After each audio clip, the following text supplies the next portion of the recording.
Untitled Sanitary District to order. Roll call. Gaffney, Here.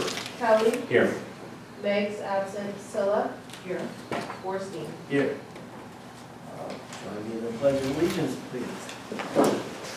Allegiance to the flag of the United States of America and to the republic for which it stands, one nation, under God, indivisible, with liberty and justice for all. Okay, and now we're going to adjourn to closed session. I'm reconvening to open session, and there's nothing to report out in the closed session. And number 6, approval of agenda. I would like to move that we move the committee reports out.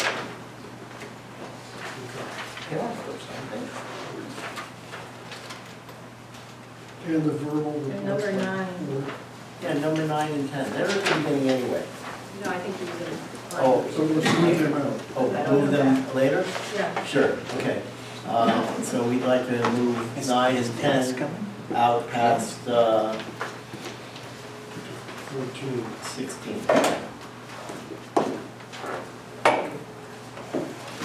Okay, I move that we move agenda items 9 and 10 to follow the 16. I'll second. all in favor? Aye. Okay. Open time for public to raise items not on an agenda or for future agendas. Anyone wishing to address the board of directors on matters within the district's jurisdiction, but not on the posted agenda may do so. Each speaker is limited to 3 minutes. The board may not take action on or discuss items not on the agenda, but may briefly respond to statements or questions by a member of the public. The board president may refer any matter to staff for further follow-up or elect to have the matter placed on an agenda for a future meeting. Okay. Item 8. Do we have it? We have any public? Yes. Oh, I'm sorry. I thought you were saying, is anyone here? Anyone here? I'm sorry. Well, we got around to it. May I? Absolutely, please. And may I use the, oh, sure. Anyone you would like. Thank you.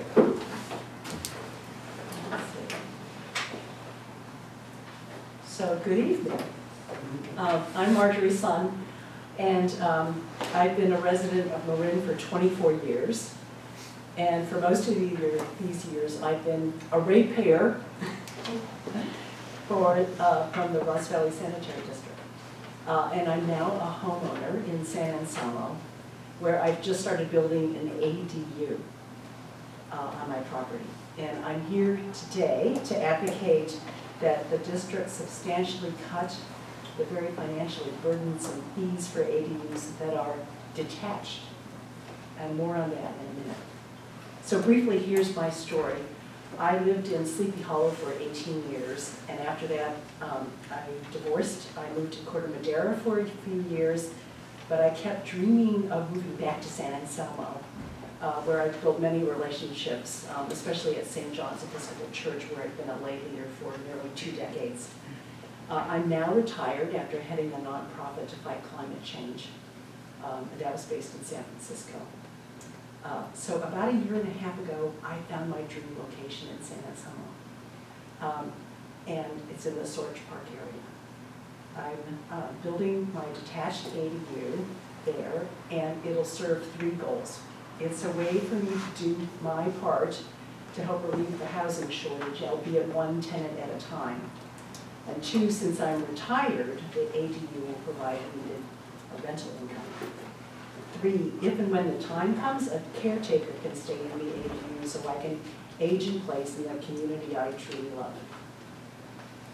And now some pertinent details about my ADU.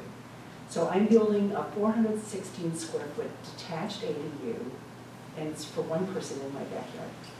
So even though it's so small, I'll have to pay nearly $13,000 in connection and capacity fees because it's detached. And this is in addition to the approximately $14,000 I already paid last year for a sewer lateral replacement. But if I were to build the same ADU that's not detached, but part of my existing house, the district fees would be much, much lower. So an ADU that's detached, no matter how small, triggers the high fees. So as you well know, the state in recent years has passed new policies to encourage the construction of ADUs to relieve the severe housing shortage. Following suit, RVSD then reduced some of its ADU fees for connection and capacity use. But as I mentioned, under the current ordinance, detached ADUs, no matter how small, are subject to fees that are very, very costly. As a point of comparison, the Union Sanitary District in Alameda would charge a fraction of RVSD's fees for the same detached ADU, about $1,600 versus $13,000 here. So I asked the board to put on a future agenda a request to change the ordinances governing fees for detached ADUs, to cut the fees for them. And these fees are a huge financial burden to homeowners like me and a barrier to solving our housing crisis here. So thank you for your attention, and I'm happy to answer any questions. Mr. Board President, I'd ask that we put this on a future agenda item, please, because Absolutely. it's just, I'm not sure where we'll go with it, but I'd like to put it on the agenda. And you did send, I saw some letters Yes. through Doug, and if it would be okay, maybe we could share those letters with the board. I don't know if that's I think appropriate. maybe next meeting. Yeah, like we can share those, okay. That was the next Yeah, one. thank you. Thank you Thank very much. you. Thanks for your attention. Okay, now so that I don't screw up again. Is there anybody else other than this fabulous person who wants to speak? Okay, seeing none. I'm so excited. Presentation of a proclamation and appreciation of service for Inspection Superintendent Dennis Gabalos, who's going to be moving on to Brazil. I'm here. He's going to Brazil too. So, He's not here. can we read it, or what is it? Is he's not here. Yeah, he's not here, but that would be standard practice. Just to do the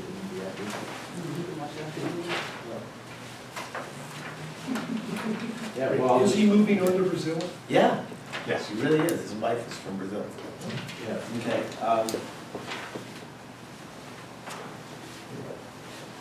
Why is it being long? Okay. Can you read that? Yeah.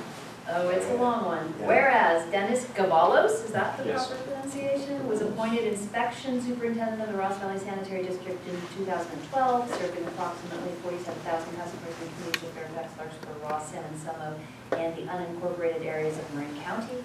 And whereas since his appointment as inspection superintendent, Dennis has been responsible in ensuring successful compliance with the Regional Water Board regulatory order, with the resulting achievement of improving the professional and operational standing of the district statewide.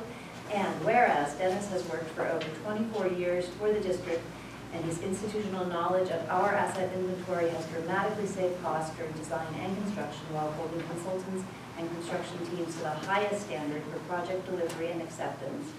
And whereas Dennis has plan checked and inspected more than 35 miles of gravity sewer lines and has been instrumental in force main and valve modernization, and a $65 million capital campaign with projects in varying phases of construction.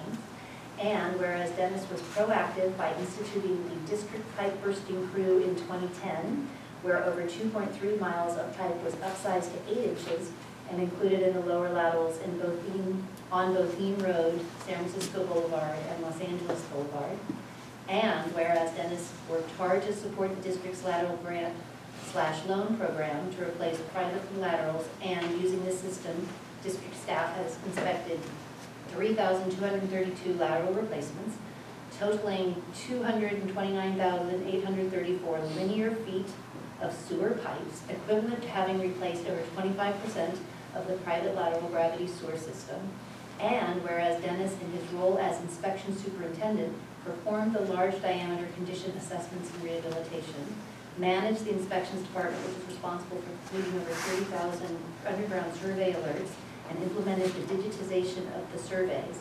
And whereas Dennis is the type of person who attentively listens to customer concerns, worked cooperatively with other local governments and consultants to achieve mutual benefits, valued understanding of other points of view, and was solution-focused, managed and motivated staff, and was always dependable, thoughtful, respectful, and professional in his role as inspection superintendent. Now, therefore, by virtue of the authority vested in Michael Worstein as the president of the Board of Directors of the Ross Valley Sanitary District, he does hereby commend Dennis Cavalos for his years of outstanding service and express our sincere appreciation for his service to the Ross Valley community and wish his good fortune and satisfaction in his future endeavors. In witness thereof, signed, Michael Worstein.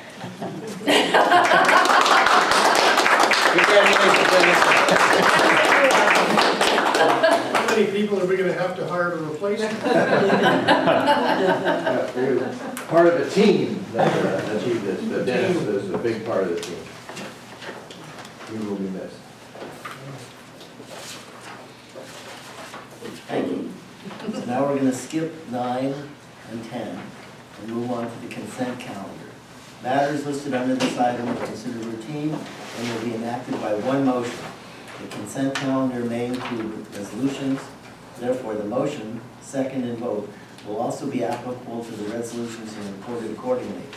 There will be no separate discussion of these items unless requested by a member of the board or the public prior to the time the board votes on the motion to adopt.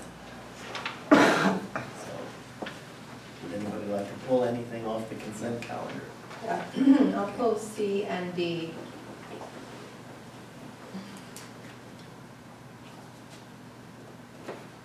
Okay. So I just want to backtrack. Is this the project from September forward? Is that what this is? On C and D. C, 11C. Is that right, Felicia? The September project that you're referring to is Is that D? actually item 13, Right. and C and D are related to the 1111 Anderson Drive property. See, I was gonna pull C and D too, because we've got people here, and it's kind of an interesting. I don't understand what you're saying. The consultants representing The these two items are here in the Oh. audience. Okay. Just in case there were any questions This to is ask moving, her, this is, or just to introduce themselves. Yeah. this is moving to the 1111. Yeah, okay, I'm sorry. How were they picked? Well, Rosalind Brandt, who's here in the audience, was recommended to us by Las Colinas Sanitation District, Las Colinas Valley Sanitation District, performing similar services for them that we would be using her services for 1111 Anderson. And Albert Lima, who's the senior project architect at WA Architects here in San Rafael, or there in San Rafael, was picked for his work on assisting us with the facilities needs assessment, as well as preparing what's called the BOMA standards for our negotiations with Comcast, the lease agreement. And again, they're both here in the audience and be happy to answer questions from the board. What I was most impressed with at the finance committee, which we'll talk later. I was asking about, so there's a $4,000 gap, right, but 12,000 is a cap. It's based on time and materials, so it's however many hours that are actually spent on the project at a cost of, I think it's $140 an hour. And the scope of services ranges from design services to space planning to move management. And she'll be working very closely with the ad hoc facilities committee, as also with, along with staff. And with the architect. I And don't the know, architect. wait, I don't understand why the ad hoc committee, that was for buying the building, why would we got the building, why would the ad hoc be there? I thought the ad hoc committee, as well as the full board, would be interested in the development of the I mean, property. there's colors. Yes, Just kidding. there are colors, I mean, and that's there's true. walls, and there's That's true. furniture, and there's a new board room Is, that I think the board would be interested in. are you Rosalind? Yeah. So, I know about color, I hired someone once for car. It really makes a huge difference, the whole feeling when you walk in. So that's awesome. Okay, I was just curious, those few questions about, we're not starting this right away, are we, or what? Pretty soon, Pretty we'd like to have soon, the yeah. contract lined up, yeah. So Okay. we talked about that, we would be, Tom and I talked about that we would like to have monthly reports so that we could report out in open session each month what was being discussed, and if anything came up that was big enough that it might be needed for board approval, that would happen. One of the main things I was impressed with Rosalind is, and I hadn't really thought about it, is we've got things over in the landing, we've got a warehouse, we've got an entire building on Kerner, and I don't know that, well, Nixus has expertise in moving. No, but none of us have that, of coordinating what will be a giant move from, and getting it, getting IT moved from one building to, and that's part of the purview of what you're doing, is helping us to figure out how to arrange to make all that happen. And scheduling and really make it happen on time, because Lord knows we have nothing else to do. So that, I think that's gonna be extraordinarily useful. So our scheduled move is November 2020, and so we have like a design person and then our architect firm. And we've got to design things, we have to do architectural drawings, and then do the construction prior to our move. So, yeah, it's going to start up pretty soon. You get And permits. the design committee, whatever we are, promises to bring any major, Any minor thing. decision. You'll be hearing from us probably monthly through the report out. And so we have the architect here too, and Yeah, that's item 11B. both firms are local, so we can borrow them and make them come to meetings. And your firm has done a lot of business. All over the, just about every county at this point, but yeah, it's been around for a while, and I've been there for 5 years now, and we're both architects and engineers, so we can handle 90% of the permitting drawings, and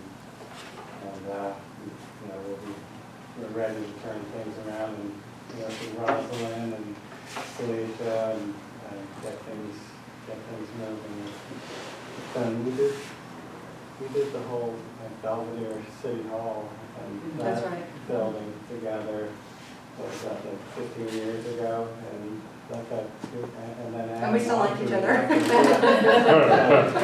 Yeah. Which says something. We're good at interfacing, and she gives very clear direction, and I like to think that I can follow the directions very accurately.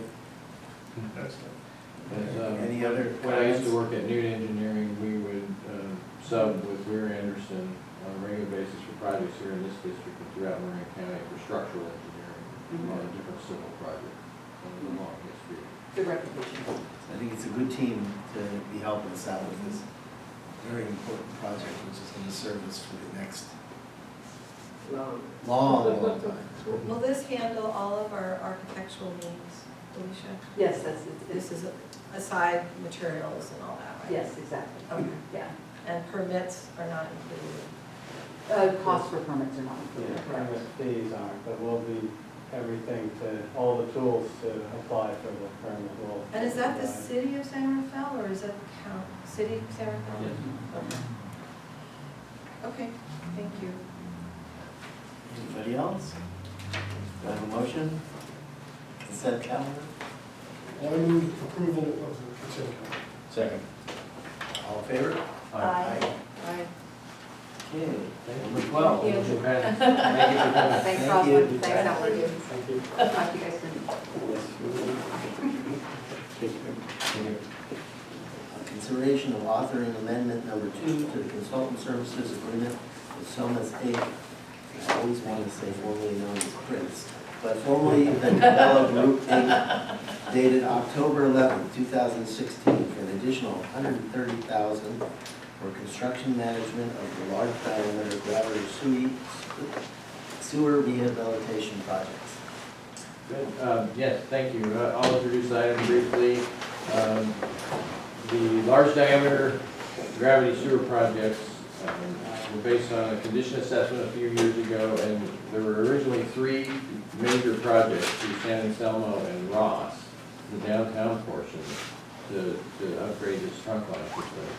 Along the way, it got split into 2, or one of the major pipelines got split into 2 projects and lengthened the project schedule. The previous amendment to this agreement for construction management with the Cabello Group, who's now Somas,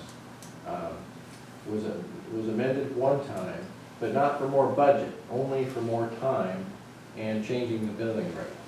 So they worked hard to keep things within the original budget that was set up in 2016. But like I said, the project has grown in schedule, and also by splitting it up, it just has more, the economies of getting it done in the original budget became challenging. So Somas has been a great partner and it's gotten the work done. Regardless of whether, the budget had completely been put together, they made things stretch long enough, but it reached a point to bring these projects to closure in May 2020. They requested an additional budget of $130,000 on top of the original almost $1 million. It represents, on the order of 13% increase in the original budget, 13%. But as far as a percentage of the overall construction cost, it's on the order of more like 8%. And construction management often is budgeted between 10 and 15%. So even with this additional $130,000 they're proposing, they're still at 8%, which is on the low end of what construction management would be as a percent of construction cost. So we recommend at staff level that you favorably consider the amendment, and so that they can meet things within their budget and get our project delivered this spring. And Gary Skrell is here from Somas to answer any questions. We really appreciate him showing up here and showing up with this project and other projects. It's really, they've been a critical part of our team for project delivery the year I've been here, and then certainly before that. And I'm thinking of changing the spelling of my last name to P-S-A-R-E-L. Somas. The Skrill. Skrill. So the real reason for this change order That's commitment. is because we're extending the project for 7 months, and you have to assign somebody to the project for that time. You could term it that way, yes. Technically, we've extended the project for almost 18 months, but that gets into too much detail. But this will provide the funding to complete the project. We stretched our budget from what we originally thought was going to be about a 12-month, 14-month duration to almost 30 months. So, but this does provide the funding to get us through May. That's a long-winded answer. You can tell I used to be an elected official. You're supposed to speed the project up, aren't you? Yeah, but life doesn't speed it up. I don't think we have much of a choice. Exactly. We spend a lot of We time. can talk about it, but I don't think we have much of a choice. We spend a lot of time at the finance committee going, what are we gonna do? So, yeah, this is a must do, we gotta finish it. Staff has reviewed the cost estimates. That's the best we can do. Yes, sir. If I could add one other kind of cute anecdote, if I recall when this project was awarded, Director Gaffney said, wow, Cabello, now Somas, back then it was Cabello, staff has determined you're the most qualified, you had the lowest price proposal and the most hours included in our proposal. I don't know if you remember saying that. I tell that story all the time. So hopefully we're providing value, and we think we are. Yeah, that's a trifecta. It is. If there's no All more right. questions, any member of the public? Do I have a motion? I move we authorize the general manager upon review and approval of council to execute amendment number 2 to the consultant services agreement with Somas, Inc. for construction management of the large diameter gravity sewer rehabilitation projects for an additional $130,000. I'll second. All in favor? Aye. Thank you. Thank you. Okay. Item Finish 13. it up. Consideration of approving and authorizing the general manager upon review and approval of council to award a consultant services agreement with ECS Imaging, Inc. This is a really interesting one. In the total amount of $59,963 for Laserfish software implementation and training. Yeah, for this item, which is exciting, as you say, it's based on records management and really organizing our administrative functions, a lot along the lines of other municipalities and special districts throughout the state. It's really created efficiencies and have more institutional memory built into the system. So with that, I want to introduce the clerk of the board, Julia McKenty, who's done the lion's share of work on bringing this to this point, and let her give you a little background on what we've completed and why we're making this recommendation today. Julia? Thank you, Gina Moore. So in July, you approved the contract with Kaizen InfoSource, who's a records management, information management consultant. And the first item on that task order that you approved was to create and see through an RFP process for a Laserfish vendor. Now, Laserfish does not sell and implement their own software. They go through what are called VARs, value-added resellers. And so in September, we received 3 bids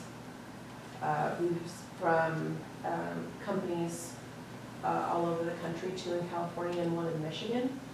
And in November, we had all 3 vendors do a demonstration for several members of staff, both at the executive and the level of people who will be working with this software on a very regular basis. Whether it's lateral cards or inspections, across the board, this is going to hopefully be a really integral part of our future. And unanimously, staff agreed that ECS was the most qualified and preferred vendor for this, of the 3 responses that we received. So as you see in the staff report, their initial implementation cost is high. However, over a projected 5-year cost at annual maintenance rates, they are more than reasonable, and they are located locally in Concord. And since this will be an on-premise solution rather than in the cloud, it is really imperative to have someone who's available to come and work with Ryan from IT Hub to really work out any bugs or answer questions in the implementation process. And we have Pete and Ryan and Brian from ECS for any questions that you may have. And for our edification, how many boxes do we have dating back to 1899 since we're back in the district? Well, we have 2 attics full of boxes. And spiders. And spiders, I'm sure, as well as several boxes in what is currently the changing room for collection system workers. And then we also have over 50 boxes on an off-site storage that are mostly permanent boxes that will have to keep those records for the entire history of the district. The finance committee reviewed this, and one of the things we heard was that the review time, you did your annual costs, which is favorable for ECS. You used it over a 5-year period, but it's very likely to go 10 to 20 years. And so the annual cost is a key factor. The other interesting item is we're going to start at the latest and work backward, to get these documents. That makes sense. Laserfish. Yeah, it does make sense. It wasn't apparent, but we'll go as far back as we can under this term, and then keep going. Those were key points that I thought were. And the beauty of it also is that future documents, which don't tend to be paper-based, can be fed directly in, so there's no scanning involved. But then we'll be able to access them with search criteria, and so anyway, it's pretty amazing, and will make researching into the future things that happened in the past. And it's kind of high-tech, but low-tech, so you explain it kind of. Yeah, it's essentially designed to look and function like your Windows environment already. So we'll create what's called OCR, which is basically word and phrase searchability on documents that are scanned that are font. Handwriting won't OCR very well. We'll create what's called a search criteria with metadata, so what you would call an index field. And You lost those, me. yeah, it'll be a file name plus many other items, and all of those metadata items can be sorted and reported on. So if you explain, metadata is a name of a document. In the document, there may be many different words there that you'd be searching for. Yes. And when you use the term metadata, what you're saying is, I want to find all pipes. I want to find all culverts. So that's. Manholes. Yeah, so that Metadata is the data about the data. It's like Google search. Yeah. So you have a pipe at a certain location, the metadata are the diameter, the material, the age, Yeah. the length, the depth, that's all that metadata. Yeah, so based on how you require the scanning and the layout of that, those things are not only searchable, they're also items you could run reports on. Yep.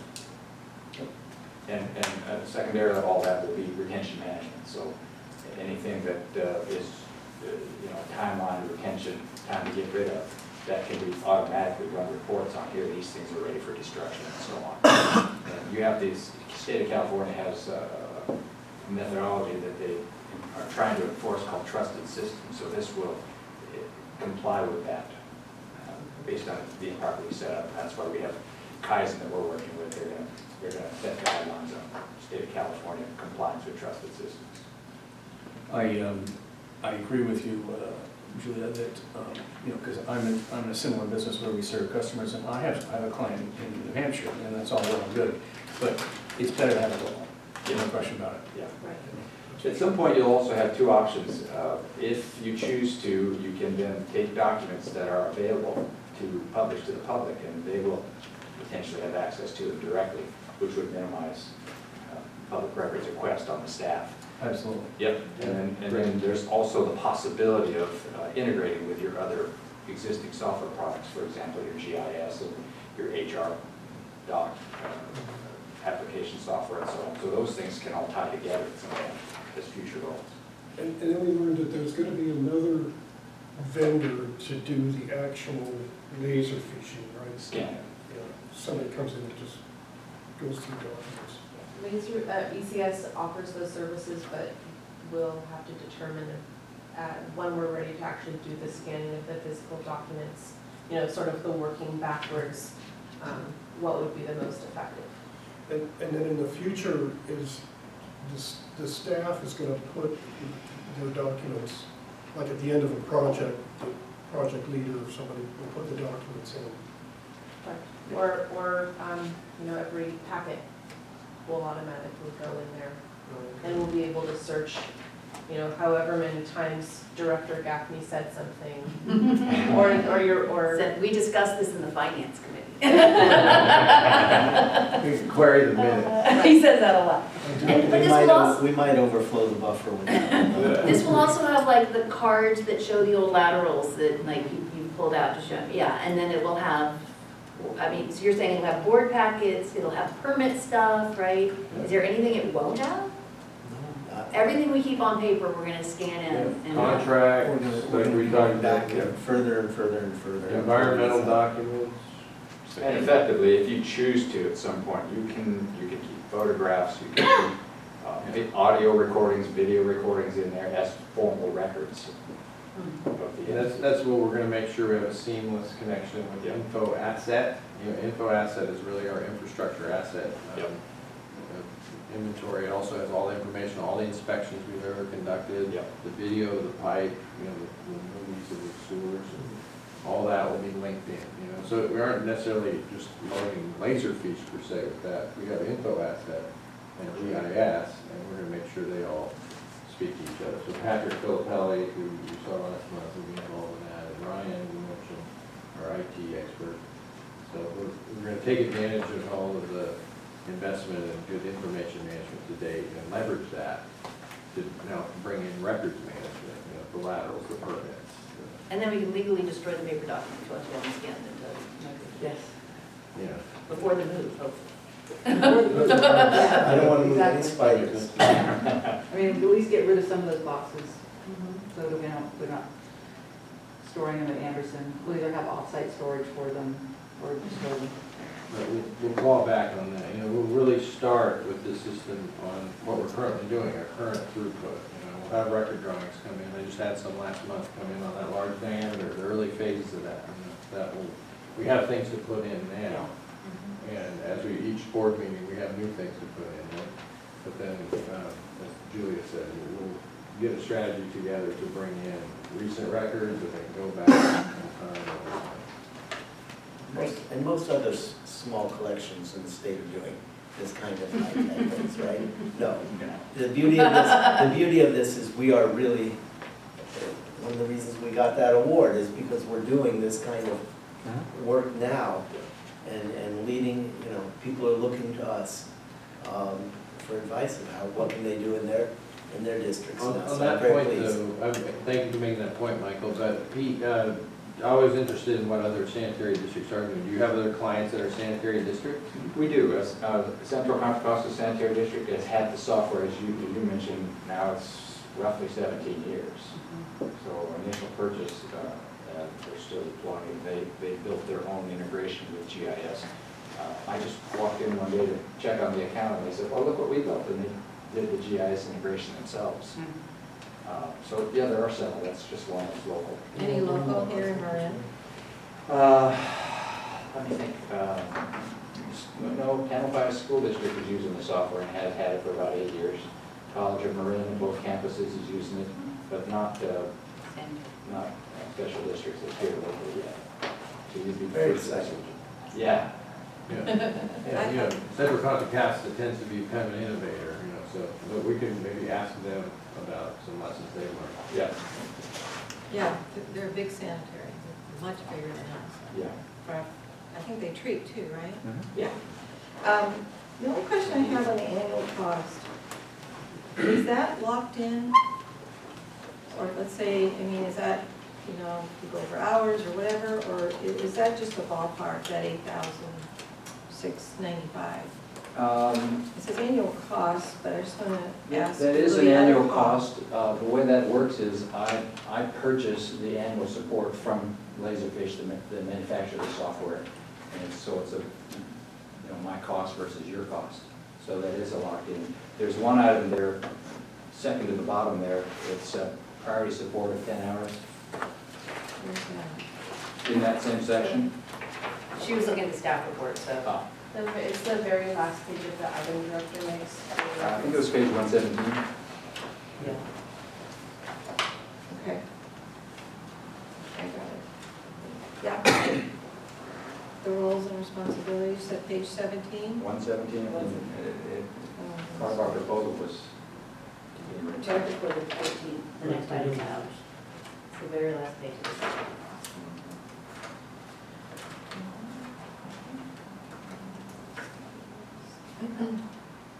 Okay. I got it now. Yep. Attachment B, right? correct. So there's a section there called annual maintenance and licensing, which is where that $8,695 is. And if you look at that section, the last two items, those are optional. The bottom item is $995 for parts and maintenance on the scanner that we proposed as well, for the in-house staff to do ongoing scanning at the front end. That's an optional item, obviously.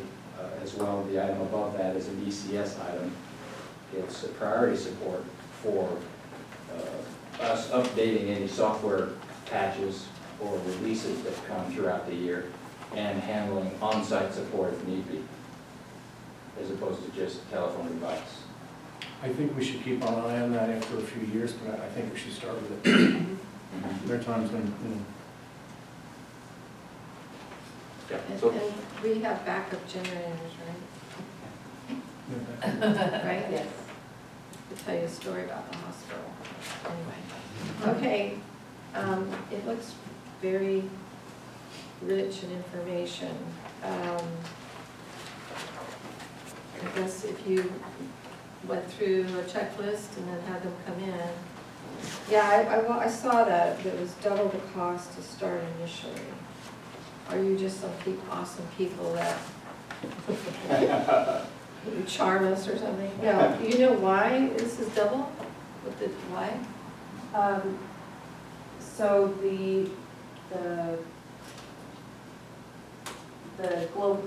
the Ray Morgan Company, which had the consistent annual cost of $26,000, they have a different model in which they spread out their initial costs over a 5-year period, whereas this is, the implementation and sort of the heavier load in terms of cost up front, and then maintenance in later years is really maintenance rather than spreading that cost out. Okay. Did they respond to the subscription model that was? Yeah. Essentially, the subscription model is a continuous leasing of the software. Oh, okay. What you're doing is purchasing the software and then just paying managed support. Okay, and then if there's problems to troubleshoot, you're gonna be right there, right? Correct. Okay. That makes me happy. Yeah. Is there anything from the public?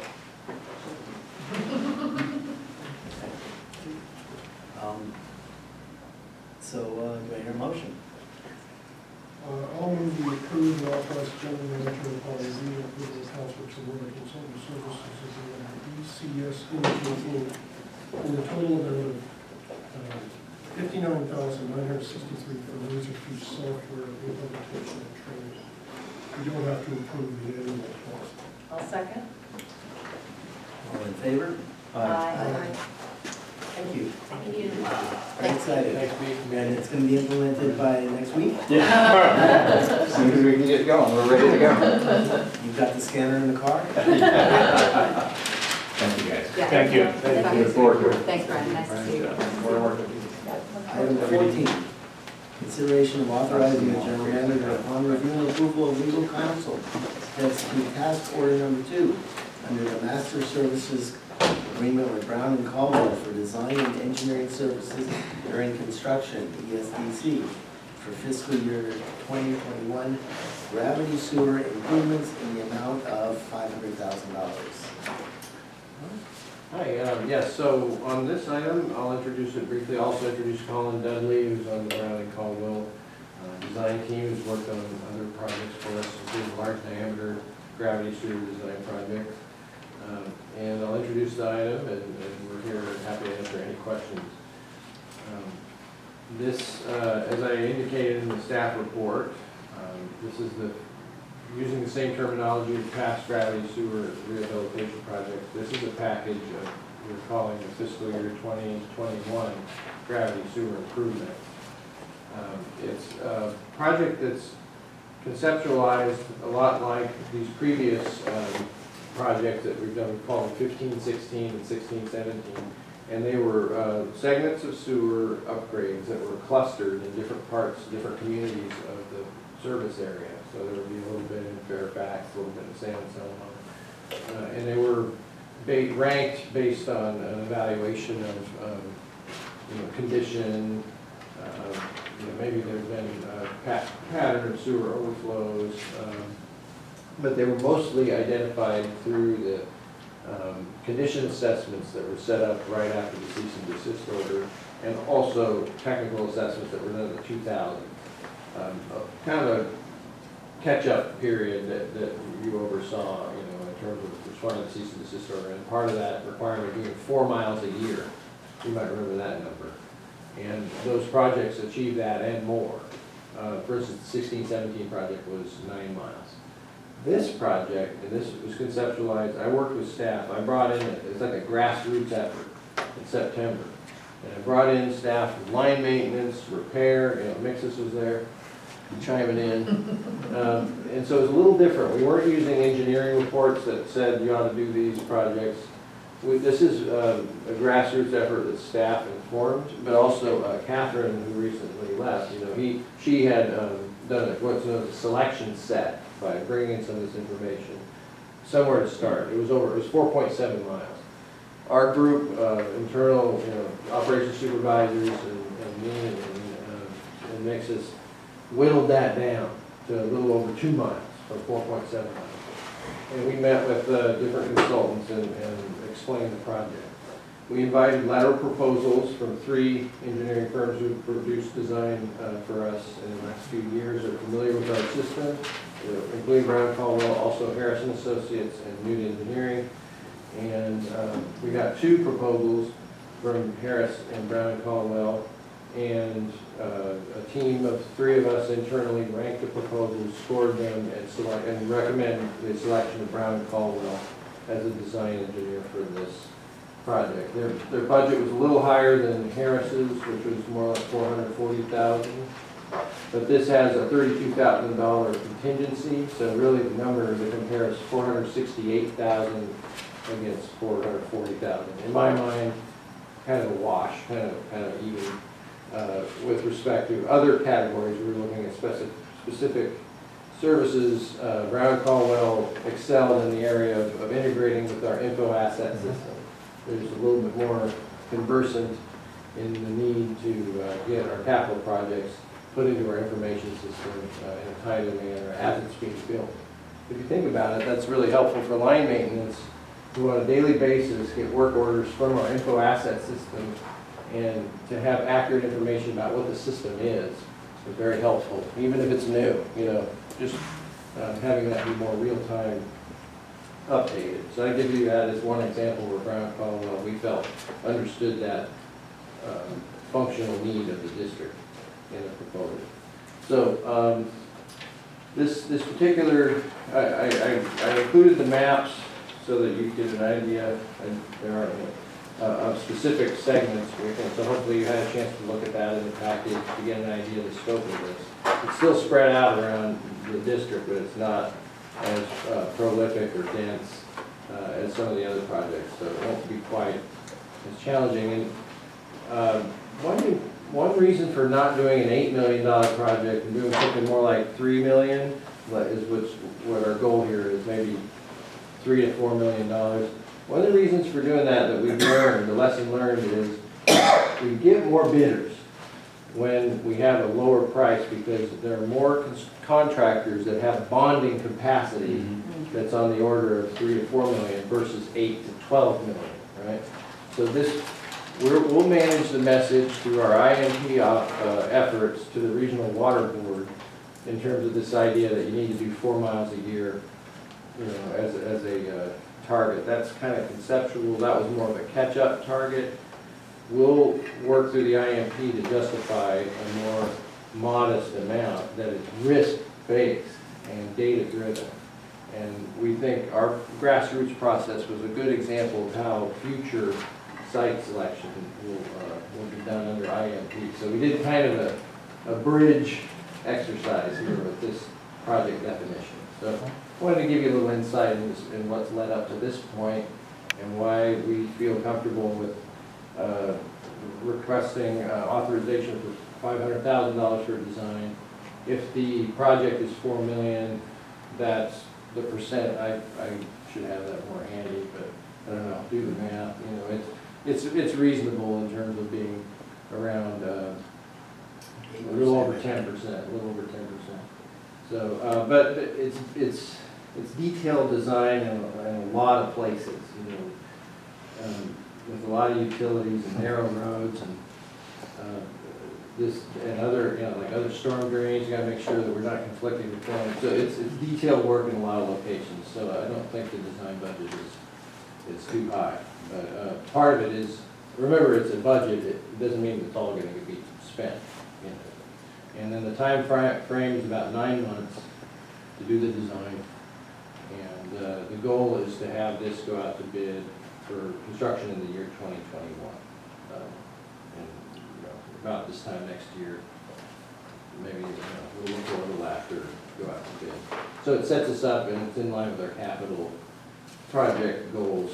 I mentioned in the staff report, sorry to go on and on, but there are a lot of details. I just wanted to give you a point informed.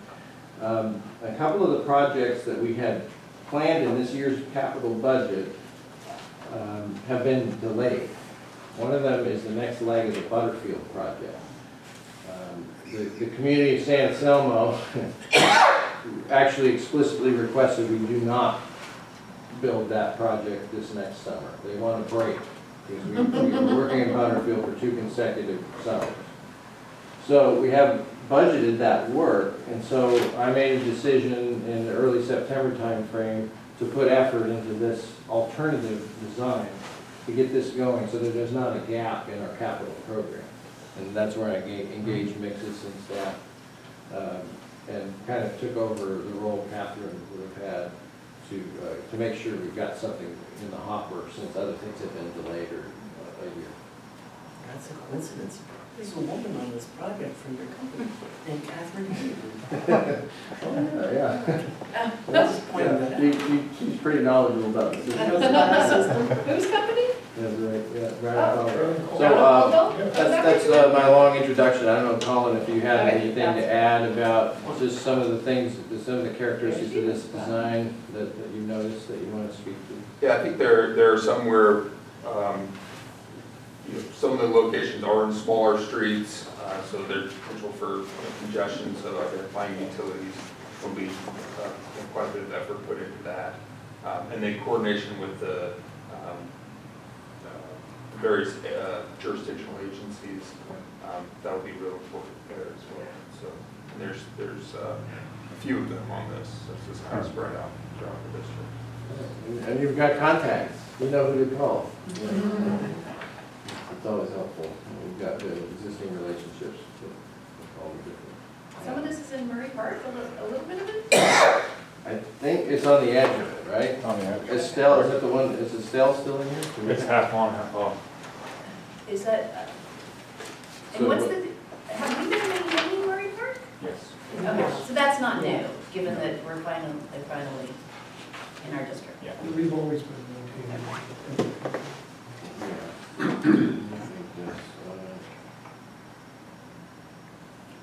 I think that was a fix on Magnolia. I don't think we're in Murray Park, actually. We were There's a- looking at one near it, but we Yeah. crossed it off, actually. Okay, there's a little bit of a green line near something that says Murray Park, and I was thinking that this other, off of Rancheria? Yes, Okay. yes, that area. There's That's a close. line there that's near a creek that we really want to make sure it's watertight. That creek supports steelhead, believe it or not, Tamalpais Creek. So that's one of those things where it might have come out of the IMP capital process. We talked about that last month. We're going to have an integrated capital planning module, you know. We sort of mimicked that in coming up with this list. You know, this may have been selected through that type of an activity. So we're anticipating that. It's busy until Any other discussion? Any other member of the public? Any more from the board? As we decided the finance committee is facing. It's one of those things, we got to do it.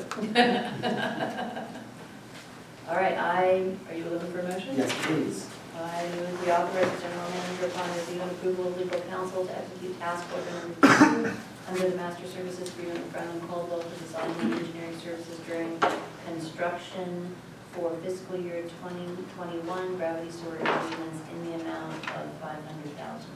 Now that we found the, looking for the motion, we found the motion, and Tom will second. All those in favor? Aye. Aye. Aye. And it passes. Thank you, Colin, for attending. Look forward to working with you. Yeah, we're looking forward to it as well. Like working over here. Thank you. Consideration of adopting the Ross Valley Sanitary District Board policies, ongoing. Good. Thank you. This is a continuation of our discussion and direction we received from the board last month, the December board meeting. Thank you, everybody. Have a good night, safe travel. And we took the discussion and direction and incorporated it in the red line strikeout format into a revised package of board policies. The goal of this activity was just to get us all on the same page about which, and also make a neat bound copy of board policies can be all found in one place, physically have a hard copy, but also put that on our, in our record keeping system as well. Just because as you know, Julia, Felicia, and I haven't been here that long, and finding things isn't the easiest. It's not automatic that we have all the board policies at our fingertips. So this was a good exercise for us to pull together and get your input on any changes that you thought were warranted at this time. And then we also added the proposed policy on commenting on proposed state legislation for your direction. That's nothing. So with that, hopefully you've had a chance to Yes. review the red line strikeout, and it reflects the discussions we had last month, and we're This has happy. been incremental, right? We've been developing this, yeah. Yeah, and actually, board counsel Andrea Clark was here when you did a lot of these, about 6 to 8 of them in the 2017 timeframe. So we brought those in, but we dug back to see if there was other policies that we had a hard copy binder of policies, quote unquote, that we reviewed and culled through those to see what were actually board action policies versus staff policies. So that's what we brought to you in December, and we were trying to bring for your consideration the doctrine. And with that, we look for any questions or comments. I have some. I have a lot. Go for it. I don't know if any, I wanted to move on to page 3. I don't know about the first 2. I started thinking about this missing 3 consecutive meetings to be considered abandonment. I mean, it seems a bit harsh. I mean, usually you can put in for medical leave and other positions, and this is a public service. And I know council members who've had some stretches of cancer or family deaths or sick kids. I'm wondering if we can say, I don't know, make it a little bit nicer. I would not go with that. Let me, I mean, I'll tell you what, I served on Park and Rec for 8 years. I Yeah. missed 2 meetings. Yeah. I think I missed 1 meeting here, but I never missed one on town council. And I think we are the opposite. Everybody comes to all the meetings. We're the opposite of MMWD. I even get harsher on telemeetings. I think we should put in our telemeetings that you can't do that more than twice a year. I mean, MMWD, there's always 2 people out, Right. every single Right. solitary Right. meeting. And they- That's no way to run. You have to look people in the eye. Well, maybe we could say 4 consecutive, I don't know, it just seemed a little, Have you ever missed 3? I mean, for one thing, I understand what you're saying, but if you were sick, the public's entitled to representation. wow, it's very unforgiving. But we only meet once a month, so we're talking about a 3. quarter of the year. Yeah, I mean, that's true. it's- I mean, if you really If we were got, meeting more frequently, I might feel differently, but we're only meeting once a month. I know, that's a fair point. August to January, like you didn't show up to, or September to January, you didn't show up to October, November, or December. all right, well, they usually don't fire you until outside jobs until 4 months, or I think it's 4 to 6 months. All right, let it be. You feel that, just leave it off. I did want to note, I forgot to note that we made these all formatted in the same format as the other policy books.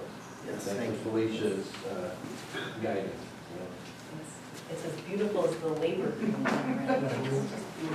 Right? Yeah, I like the blue. Okay, so on page 8, on the communications at the bottom,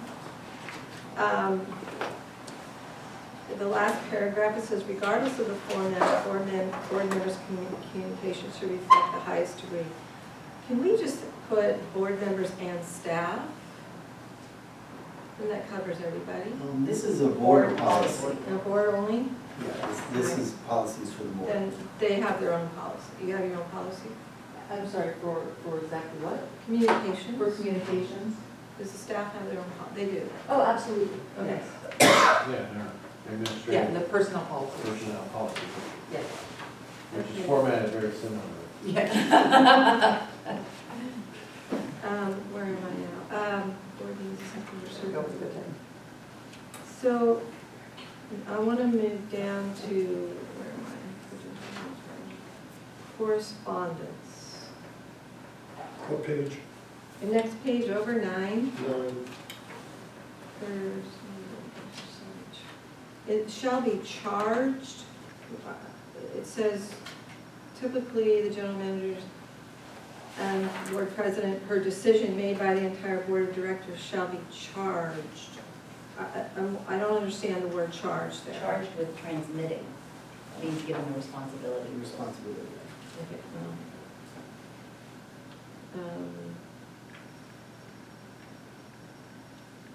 okay. And then moving down to the next one, speaking for the district. Okay, I have a question about that.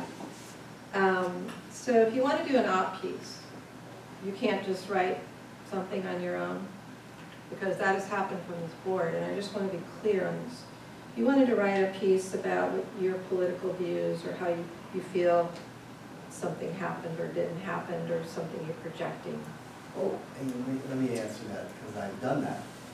When and if I do that, or if the IJ calls and asks me things, I can give my opinion, but I've always said, but I am not speaking for the board.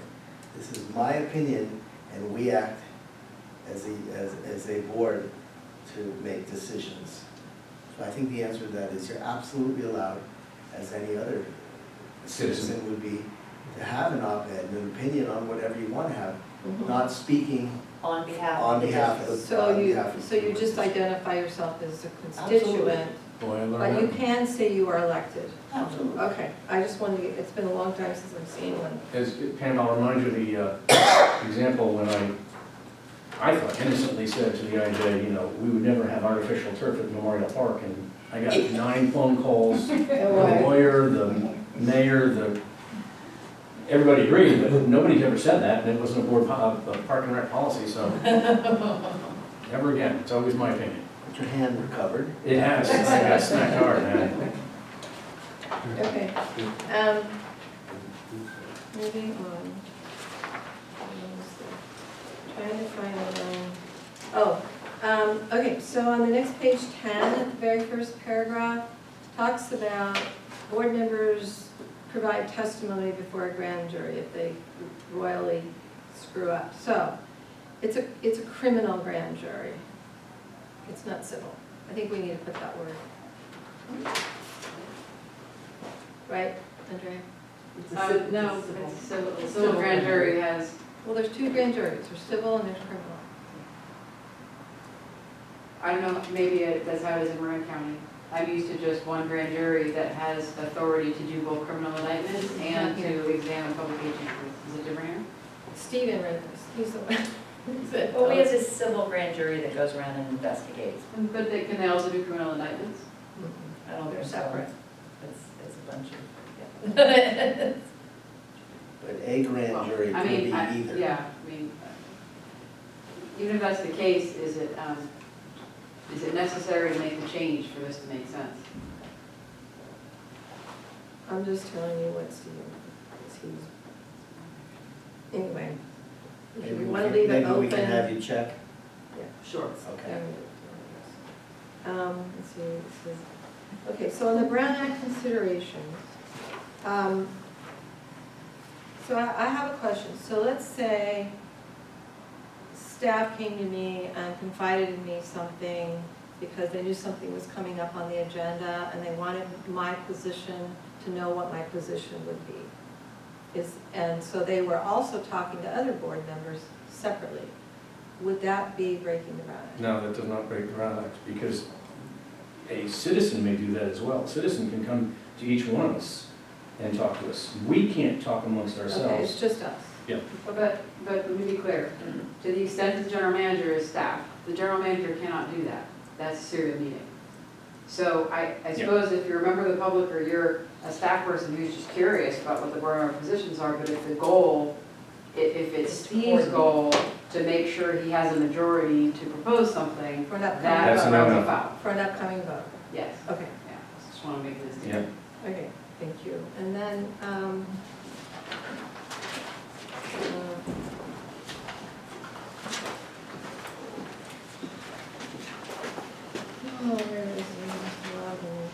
all of them, just the whole deal? Yes, yes. Um,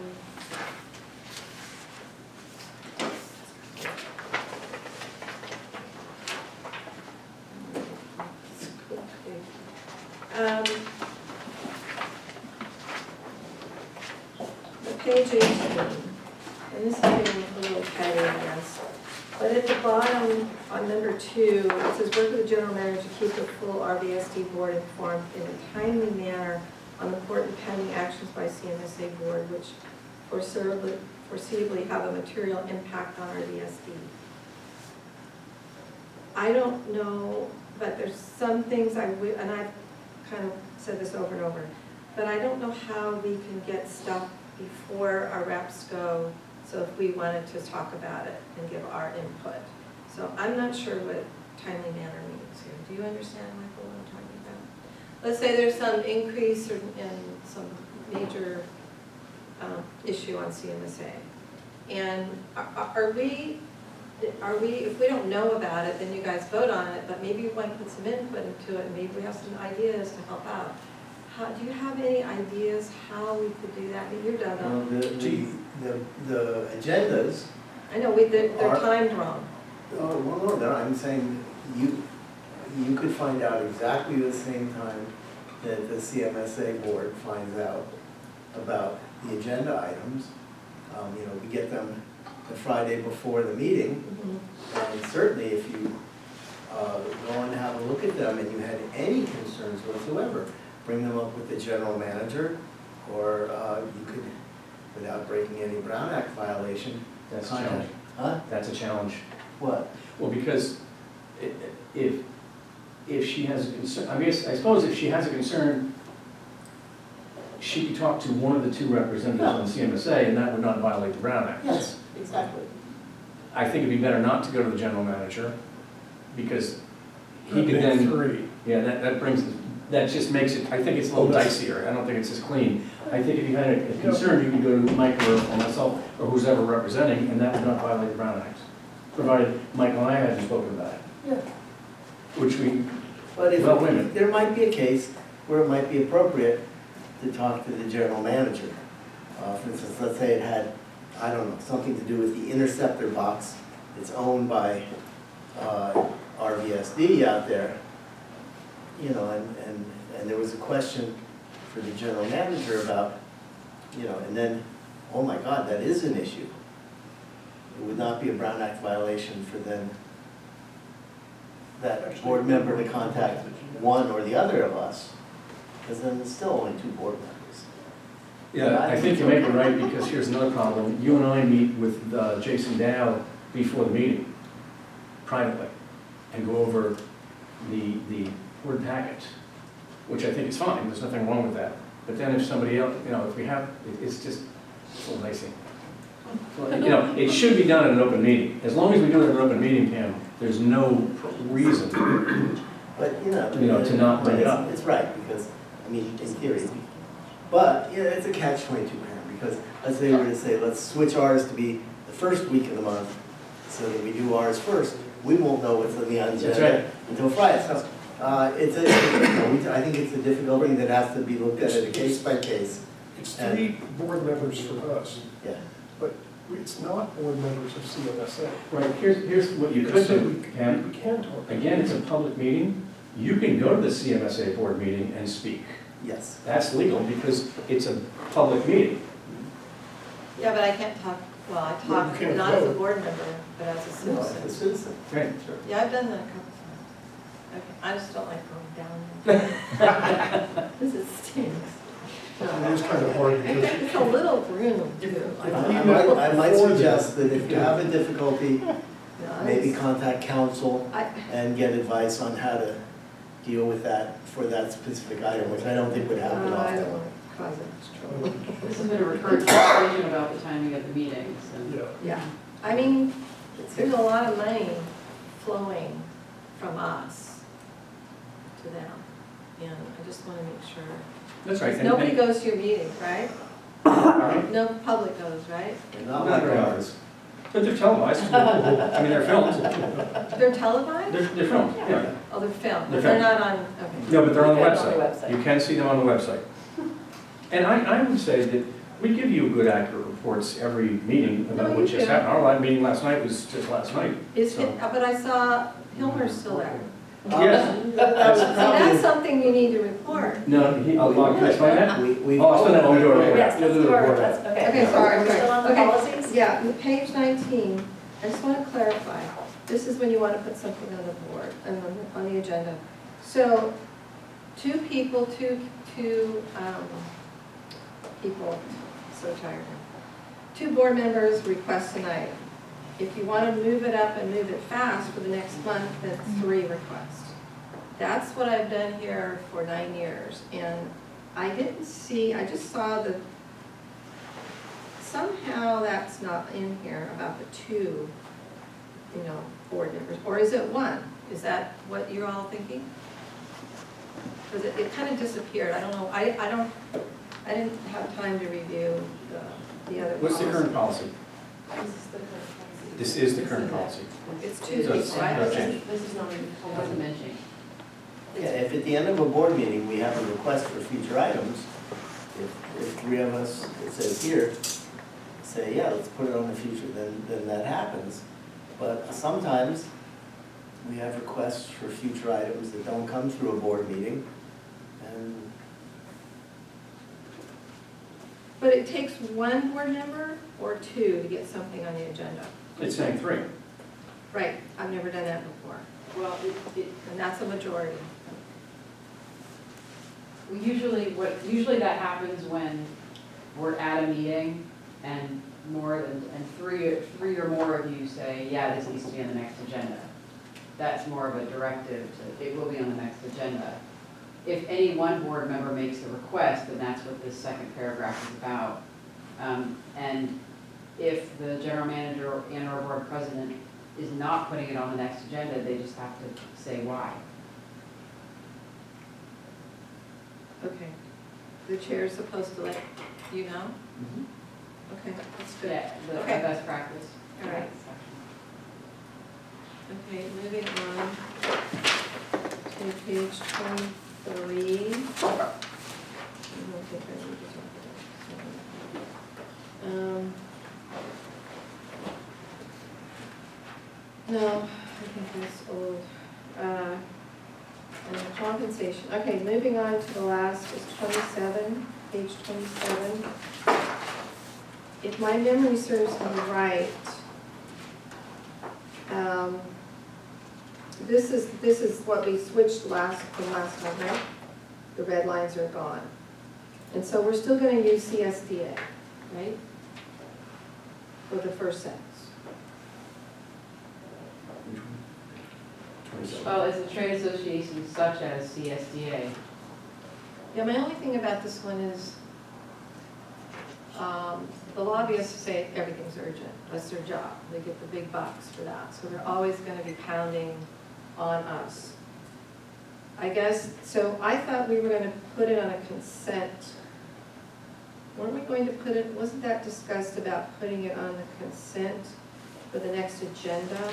What we said is, we always want it to come before the board, and we always want it to be a board decision, but if it's a really an emergency, at the board president's discretion, he or she could sign the letter, but then they must bring it back up at the next meeting and let us know. And I can tell you, I'm okay with that, because I can tell you that if we really get the sense, pardon me, Mr. Board President, that the board president is signing all these and not really at all in a hurry, we can change policy, or we can tell them not to do that, I'm fine, we can bring this back up again to see if this works. I mean, it only happened that one time, and I think we've discussed that, we kind of beat that to death for a while. Yeah. So I'm fine with that. I don't think the board president's going to be signing letters left and right and in between. You don't think we should put in here about putting it on the consent calendar? oh, but, if the general manager. A copy of said letter shall be included for informational purposes in the agenda packet for the next board meeting. Oh, to the next board meeting, okay. That could be I on thought I consent. saw consent calendars. Okay. Okay, I think that's all. I have one. Okay. Which one? Teleconferencing, I'd like, you know, again, nobody in this, What page? page 14, I think it is. Yeah, 14. This board is really very, very good about that. But and because of that, I don't think there's a problem with that. I'd like to say, it's our policy to limit teleconferencing to 3 meetings a year. I think that's a good policy to have. Come to the meetings, once a month. What if you're halfway around the world? Well then, again, 3 times a year? I know, well. This gets, again, I don't want to talk about other agencies, but you have to look people in the eye. You have to look at the, we're writing checks here for millions of dollars. You've got to look at that guy out in the audience or that woman out in the audience and, do I trust this person? Is this some snarky thing going on, Here's what I think, in this district, I think we've all been really, really good about this. Absolutely. I think I And missed so one if meeting. it ain't broke, let's and not I fix hear- that I one, hear but once. since this is a living document, Oh. if it becomes an issue and somebody is really abusing it, let's bring it up as a board policy and change it. It's not broken, It's not that big a deal to me. Yes. I don't think anybody ever has missed one, so. Okay. Okay, motion. I move we adopt the attached board policies. Second. Is that all we got to do? All in favor? Aye. Aye. Great. Cool. Motion carried. Now, now we have 16. to wait, no, hang on. We have to call now. Oh yeah, 16. Consideration of an amendment to the general manager's contract. There is no staff report, so it's up to us to explain the rationale. A year ago in November, a year and a half ago, we lost our general manager. We went to San Francisco PDC, and Assistant General Manager Newhouse filled in and helped us do the recruiting, and after an extensive search, listening to many resumes, Steve Moore from the State Water Board was awarded the position of general manager, and anyway, without going into it. And we gave him he requested a salary which was below market level. If you look at, and I'll talk about that in a second, and we gladly gave that to him. But over the past year and a half, or year plus a few months, he's really performed amazingly well, and I'll highlight a couple of those for us here. I'll highlight them now. Came in, and we've had some turmoil in the past number of years. It got much better under Director Norby, but we still had people who didn't quite trust the organization. And really, Steve Moore came in and very quickly gained the confidence and respect of the senior staff, most of whom are here, and Catherine Hayden, who was going to be working on this project for us. He also helped to negotiate a 5-year labor agreement, which really indicates, from a suspicious, from the past number of years, confidence by the staff. They really bought into what you were doing. We bought a headquarters on Anderson Drive to consolidate 4 different locations. That's been counterproductive and difficult. And we did that, and it should last long after we're here. After the last rate increase over 5 years ago, we worked with a consultant, Mark Hildebrand, and with very few, if any, protests, we had a district rate increase, which has helped us to increase our bond ratings, finance projects, and do all that. So that was really quite amazing. our district engineer for the past many years, since Mr. Ishii left us, left at the end of June, and we didn't fill that position. Director Moore filled in not only as the general manager for the district, but he became the district engineer in addition to those duties. And we put more pipe in the ground in the fall than I think we've ever done in this district, in addition to which we were able to finish up Pump Station 15 behind the College of Marin before the wet season started, and we had a hell of a wet season in November and December. And now, we have just won. We've been here since 1899. And to the best of my ability. Not us personally. Not us personally.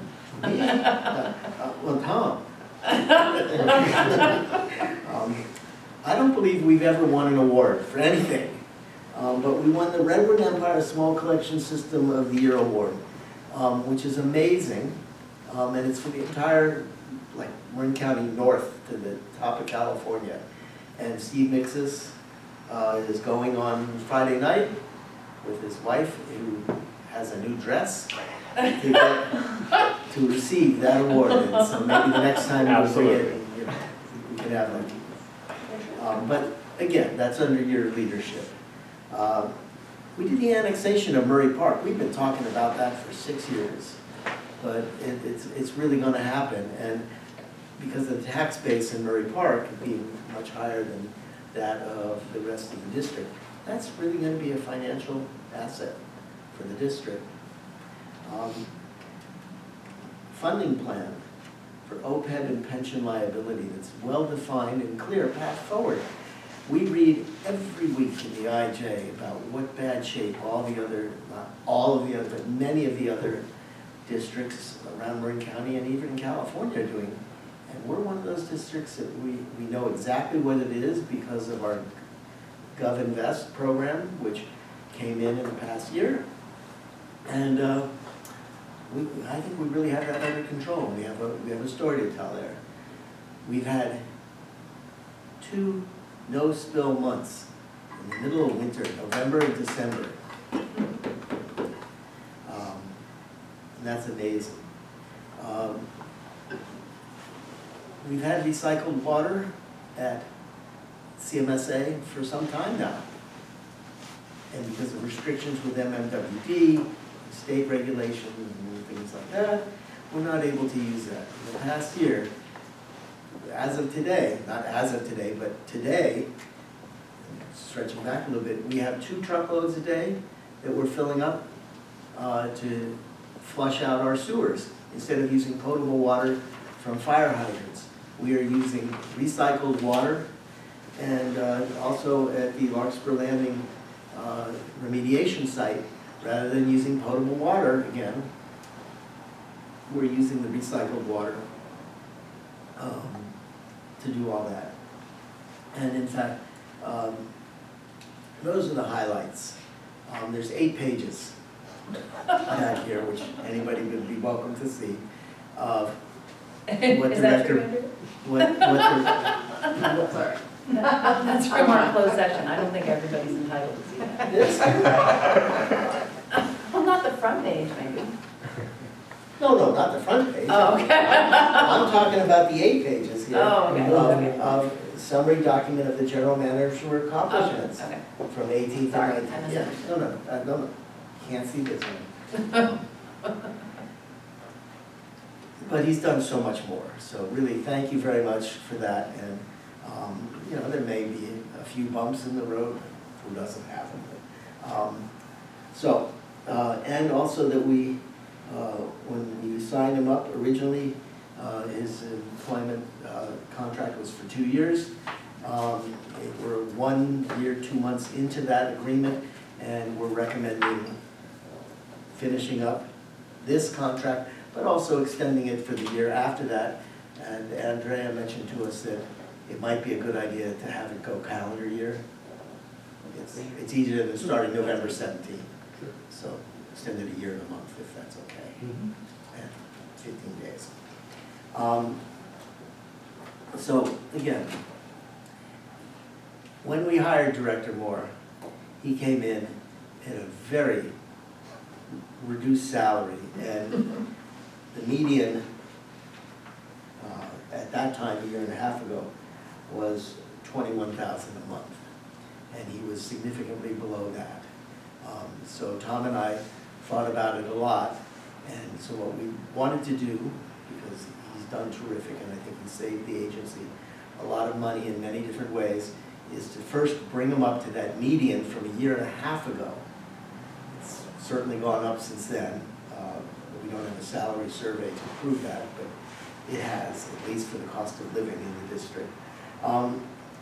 But to bring them up to the median now and apply the COLA, for cost of living adjustment from last year, of 4%. The rest of the district employees got 5% this year, which is, that brings them up to, I think, Tom and I thought, where if something happened and we had to replace the director at this point, that's what we would have to pay to get that person off. Well, I don't think we could get that person of the caliber in here. But somewhere of general manager quality, and the median of Marin County and Bay Area comparators. It's not at the top, it's not at the bottom, but we are a 200-mile agency with a very rough district and a lot of different tough areas of mountains and backyards and streams. And we're doing good. And so that would bring his, I should say what the total compensation would be. The bi-weekly compensation is $21,884. Bi-weekly, yeah. Monthly. Total monthly. Right. 21,884. I thought, anyway. By the time Michael finishes this, your contract's gonna be good. Yeah. Our old general manager before Steve was receiving $500 a month in a car allowance. Our assistant general manager is, I believe, receiving that. When Steve came in, he really wanted to be here, so we gave him $300. So we're upping that to $500 a month, the same as everybody else and the previous general manager. So that's good. And that just brings you up to par, and we don't want to not recognize financially, as we have done with previous general managers and general managers in CMSA, a performance bonus for last year. So don't spend it in one place. We've been approving a performance bonus of $10,000 in the year. That's in the past, and we look forward to working for you. You're working with us for the next year, 2 years. So do we need to vote on that? Can I make a clarification? Yes, please. Before you have a formal motion and Yes, vote? please. The salary increase, the COLA, and the 500 per month car allowance, as of what date do those begin? November the 17th, I would think. But What was your hire date? The hire date was November 13th. 13th. 13th. So November 13th, 2019. I'll make sure. Yes. So we have the term extension, the salary increase, COLA, and 500 a month, and the performance bonus. I believe that's true. Yes. Yes. And so this, the Performance. term extension means that we go through December 31st, 2021? Correct. Okay. Yes. Yep. Okay, now we need to vote on that. Or discussion? Or do we have board discussion? Open time? Open time for anybody? Anybody? Speak now or forever hold your peace. I wish I was making that. Good point. Well, I have something to say. We looked at the list of accomplishments this year, and yes, a lot of them were started years ago, but it just seemed like everything came through this year. And we've been working on some of these projects for 6 months or more. Marshall Landing and Murray Park. We've also stabilized with a 5-year contract with staff. Our credit rating's gone up. Our credit rating again went up during our last bond issue. That's the 4th credit rating since I've been here. So a lot of things happened, and it really was a banner year. And I think you, I think Felicia too, and others Steve deserve a lot of credit, but that's the key thing. I think you've got the staff working as a team, and together, a lot got accomplished. I agree with all that. I think you're doing a great job. I'm glad we got you. Hope you're staying. You know, this district, again, I want to give credit to the prior general manager, Greg Norby, who did a fine job. But both of yourself and our assistant general manager are doing great jobs. This district is doing great. Steve's doing great. The thing's working. I mean, again, the turnaround in this organization has been monumental. And, Astounding. yeah, really great for the district, for the ratepayers, for the public, for public health. And so I'm just really pleased with the way things are going.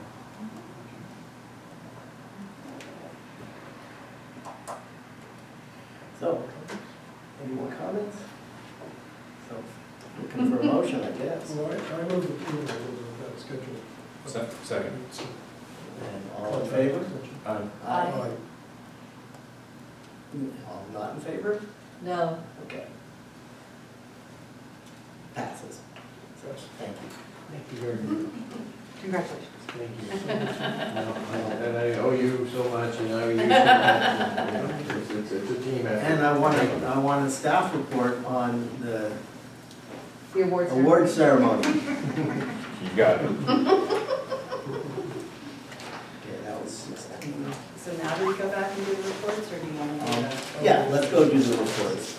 Finance committee, I don't think we'll talk about the financials, but everything else we've already talked about. Yeah, and the financials, yeah, we've talked They are. about everything. We got our mix in the finance committee. And the financials appear to be all standard. Central Marin. Central Marin, yeah, I'll do that. It was a fairly light agenda. We did a couple of important things, though. We're looking at changing our sludge tipping fees, meaning when people bring sludge, there's a fee for that, and those fees are occasionally reviewed. And so we took a look at that, and we gave direction to staff, so they're going to come back, so nothing's been done on that. We just talked about it. It's an interesting, if I'll point out, one of the interesting things is that SASM is currently doing a major overhaul of their system, and part of it is just processing their sewage, and the other part of it is what to do with the biosolids on their end. And they approached Jason and said, you know, what if we just didn't process our own biosolids? What if we brought them down and pumped them into the digesters at CMSA? And they would pay us to do such a thing. But one of the nice things about doing that, since we're getting ready to install a new cogeneration engine in about a year and a few months from now, and really begin exporting energy to bring clean energy, they already owe us about, I believe, 60 grand that we haven't been reimbursed for yet, but we are exporting energy now. But one of the beauties of this is that in order to add more organics, we have to have more biosolids in the digester in order to have that make sense. Well, by saying to SASM, yes, of course, we'll take your biosolids and you can pay us, it allows us to add more organics to the mix, which means we can produce more biogas. And right now, we are the only entity in Marin County, CMSA, producing excess and selling back to Marin Clean Energy. Not only are we had 3 months recently where we didn't import any energy from PG&E. It's all biogas on our refurbished cogen engine that we just exploded last spring.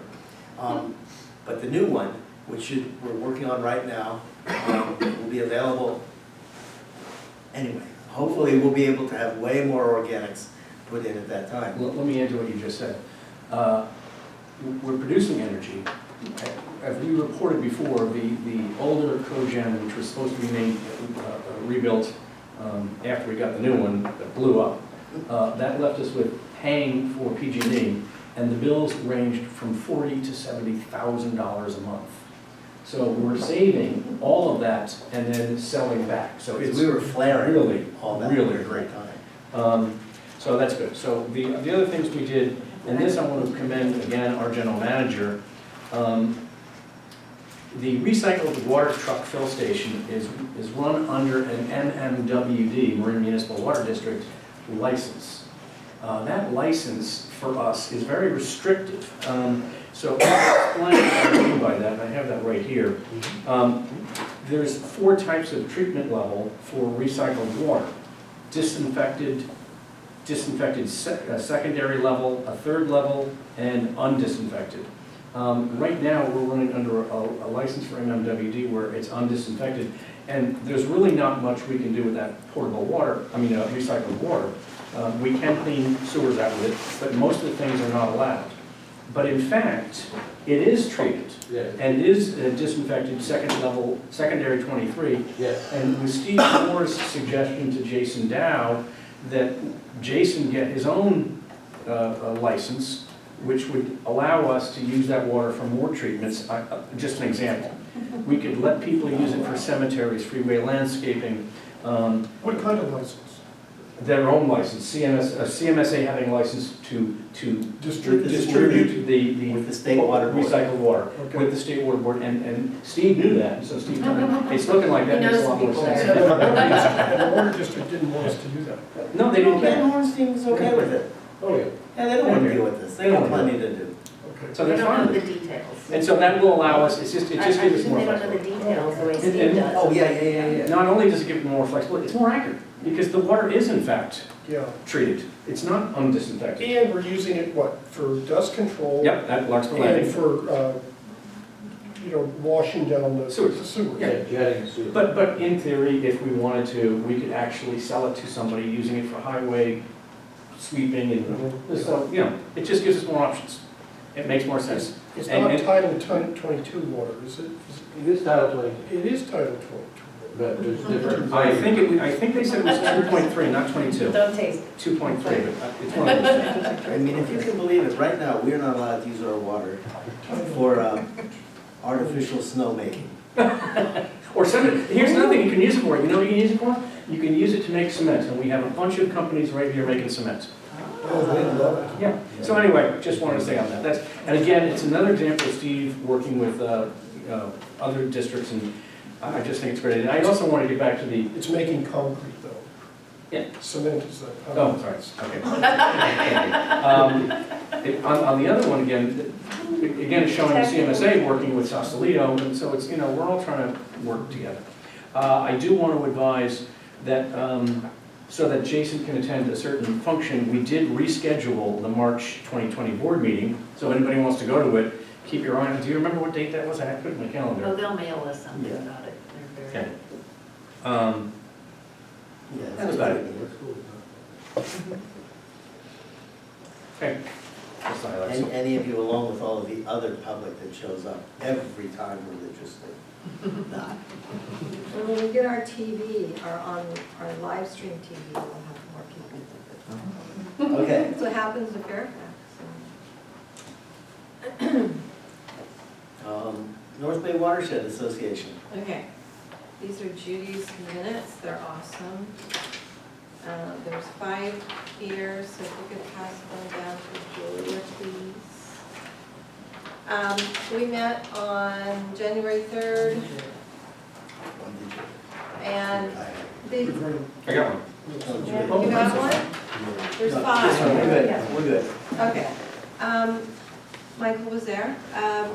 So we have this really awesome thing we start with in the meeting, and we go around the room and share all these people with all these different agencies, different counties. So it's really interesting. This is a new thing we've been doing.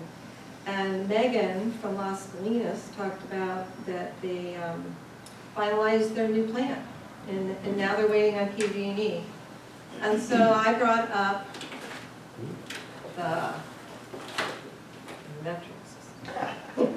And they loved that. And then I brought up that we just completed 30 million in capital projects. So it's a real nice sharing to see where people are at in different agencies. Then we had a speaker, we had 2 speakers. The first speaker was from the state. Her name is Caitlin Sweeney. She's working on the San Francisco Estuary Partnership. It's a big agency, 28 programs going on. And so basically, she's looking at programs that cover the bay, the delta, and the watersheds that drain into the bay. And then on this report, she talks about these certain indicators that they're using to look at certain things. One of the things she talked about was pesticide use, and it's being tracked more, and that, I guess, she said that the new groundwater law is helping with that, whatever that is. So things are changing in that perspective. And I asked about development, you know, is that really impacting the bay? She did not have those results. And then secondly, Louisa Valia, I think he's US EPA from Region 9. He was really interesting. So he talked about new water quality and habitat restoration grants. And there will be another 5.5 million that's coming up with another round. Talked about how the EPA is using that money. And then last, Chris Chu was there from the county. I think she's in charge of public works. And they have this game of floods, and they revamped it. It's supposed to be better. So that's all. Oh, and the conference is coming up in April, and we are a sponsor. And Megan's working on some of the things and various people. As soon as I get an agenda, I'll send it to you, Julia, and you can send it around. So I'm hoping people will go. Yeah. The lady from the EPA also mentioned that there was some talk about PFAS, which is this whole new thing, C8. And there's a movie out there called Dark Waters. And if you haven't seen it, highly recommended, because it's about this bad thing from fire prevention, retardants. It's in all clothing. Every time we do a load of wash, it's going into the, anyway, it's not a good thing, and people are talking about it more and more, but it's going to become an issue, more of an issue in the future. So Dark Waters, it's a pretty amazing movie, not easy to watch. So the conference is Friday, April 3rd. And it'll be somewhere in North Bay. I'm not sure exactly where. Okay. Metrics. I'm sorry, Item 10? verbal reports? Individual reports. Any board members? Item 10. I have nothing.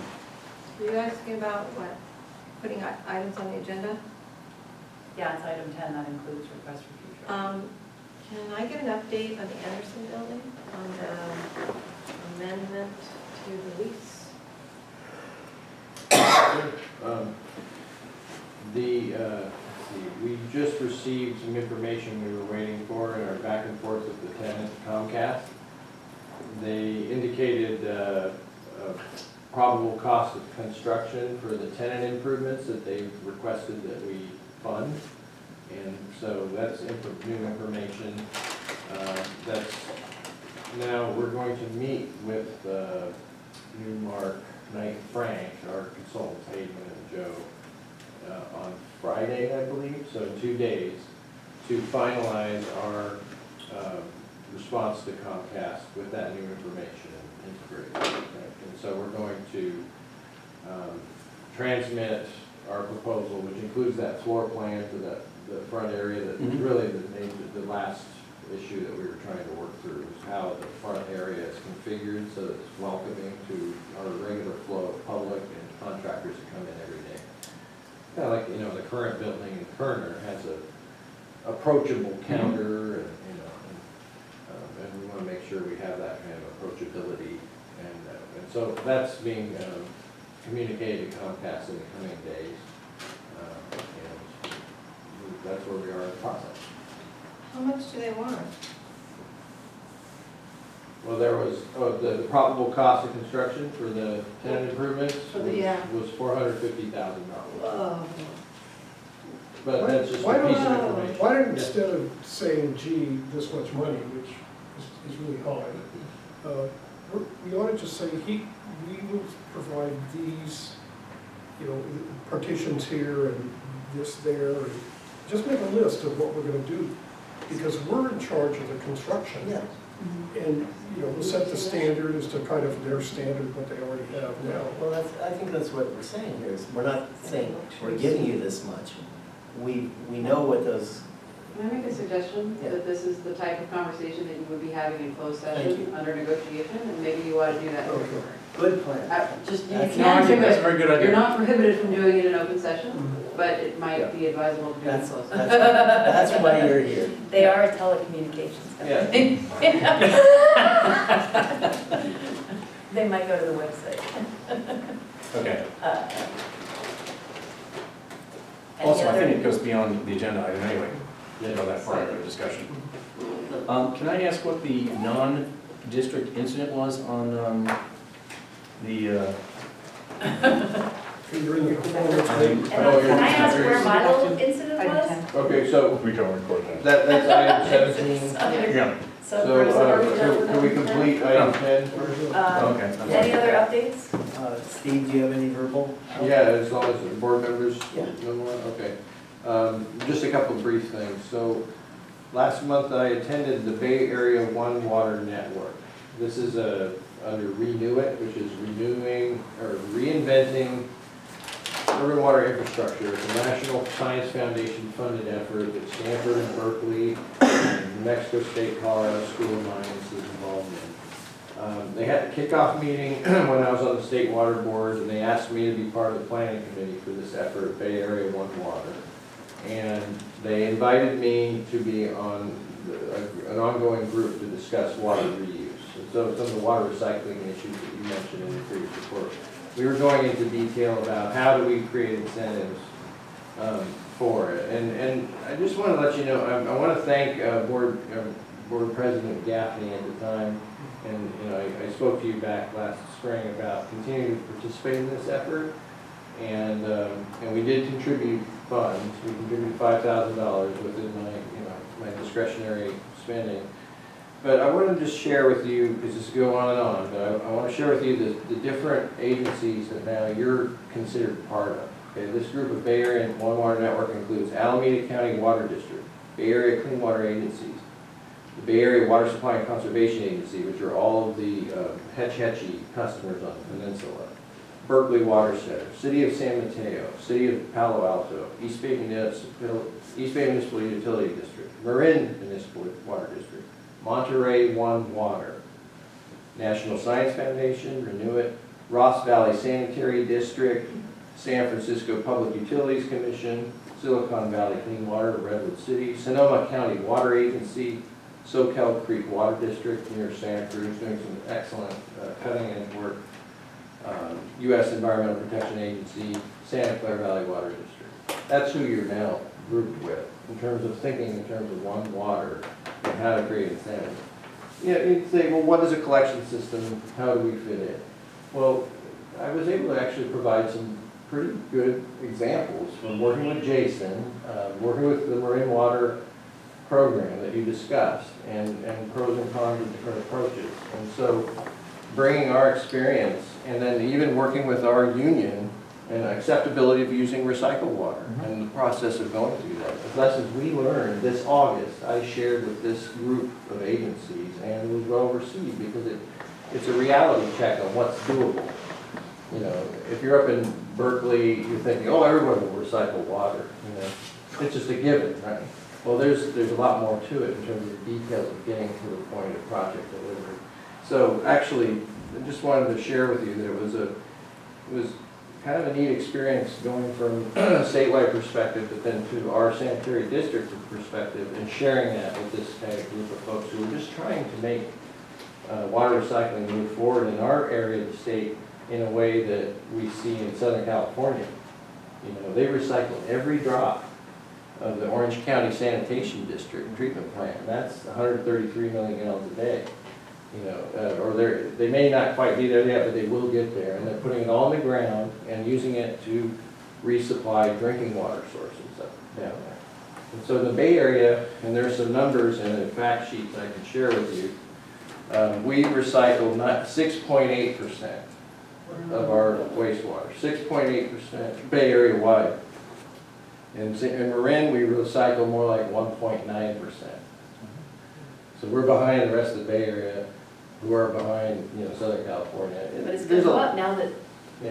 you told Jason about the license. Right, so I think this is my interest in keeping as part of this conversation is, yes, you know, in Marin County, we want to be, and Ben Hornstein was at this meeting as well, you know. MWDGM. Yeah, MMWD. So it's an exciting dialogue to be part of, and I want to thank you for letting me continue to participate. And actually, we were looking at both municipal projects, but also an exciting area, which I've heard from you, including Director Meggs, you know, we had questions about, what about on-site reuse? Well, that was discussed, and someone from Facebook was there talking about their on-site reuse. That's where they take, you know, their full wastewater and completely treat it on-site and reuse it for irrigation. And You mean gray water?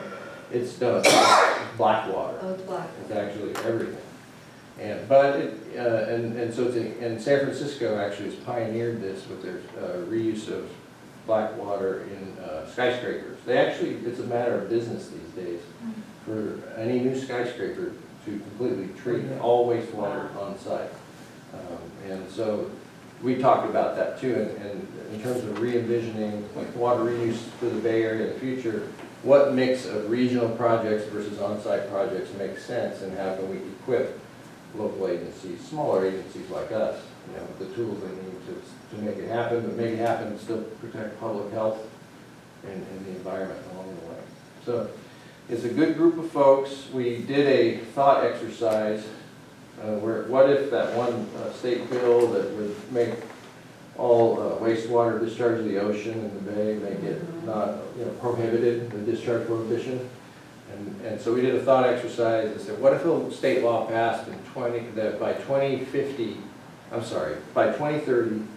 50% of all effluent from the Bay Area would have to be recycled. What would you do? And so we got together and came up with projects, you know, and I thought the interesting idea was we would basically, to meet that aggressive deadline, we'd have to look at where treatment plants are located compared to raw water pipeline, like Hatch Hatchie, or in our case, the raw water pipeline comes down 101 from the Russian River, and look at ways to do high treatment and put into the raw water pipeline upstream of drinking water treatment plants, to be able to recycle that much water and that scale.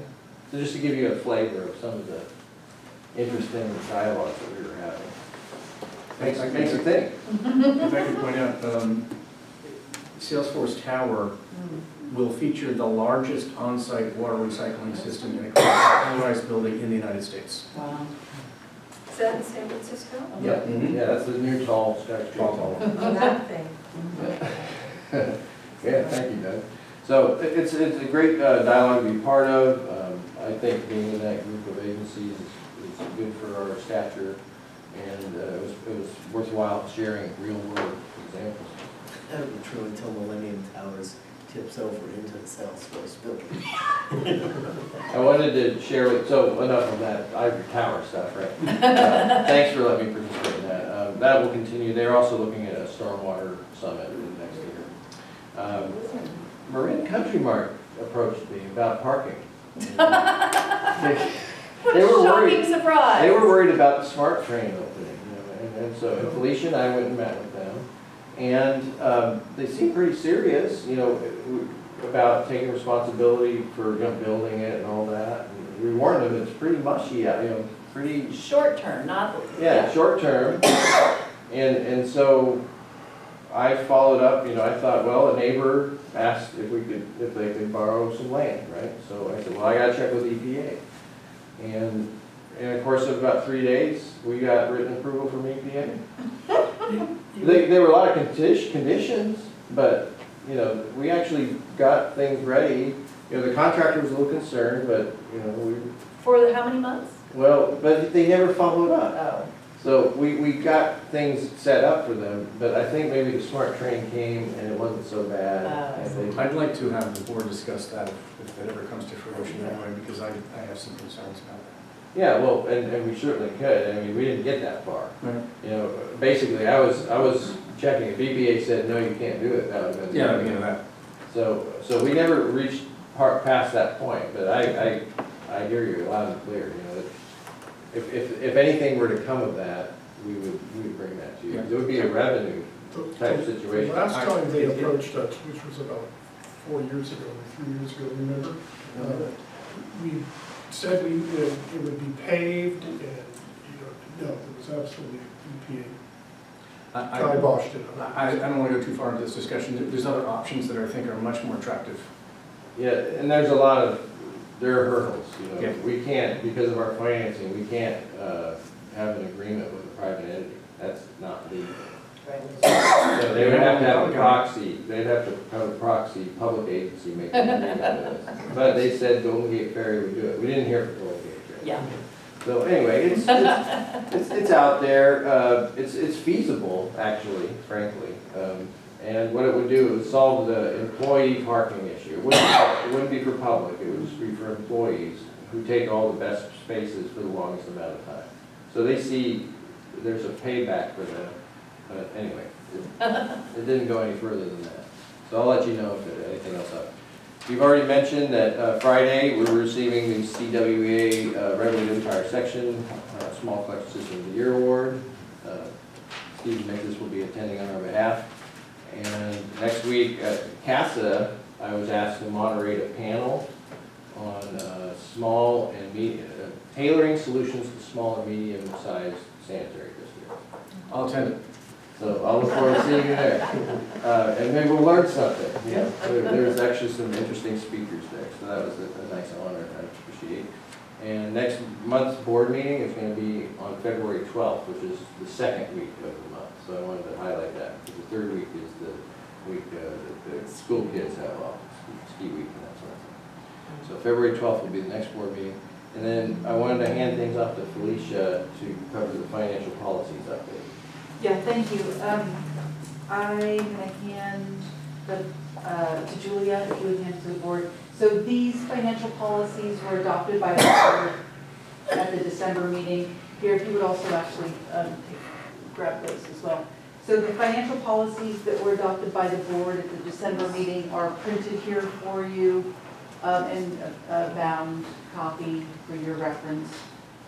There were just a couple of minor changes recommended by our financial advisor and our finance committee members, which I've included on a separate handout in red line, and they actually encompass more restrictive investment guidelines.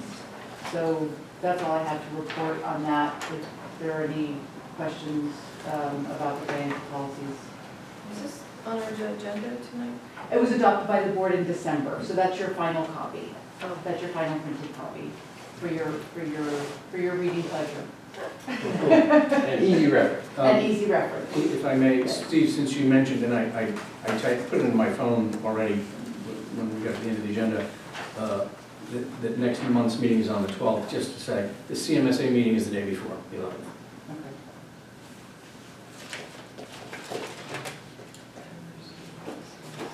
And that, I think, concludes the staff portion of the report outs.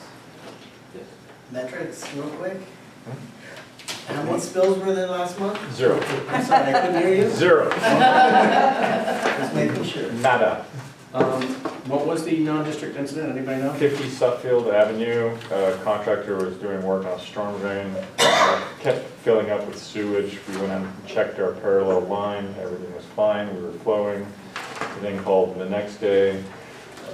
Maintenance supervisor Raphael went out there, we put our little test strips in there for ammonia. We explained to them, look, it's not exfiltration, it's not us. But we worked with San Anselmo real closely to make sure, there could have been an old septic tank in there. It was brackish water, but it wasn't sewage and it didn't smell like sewage. So What was it? we tended to let the contractor deal with this, so we go back to our normal routine maintenance. Good. Good story.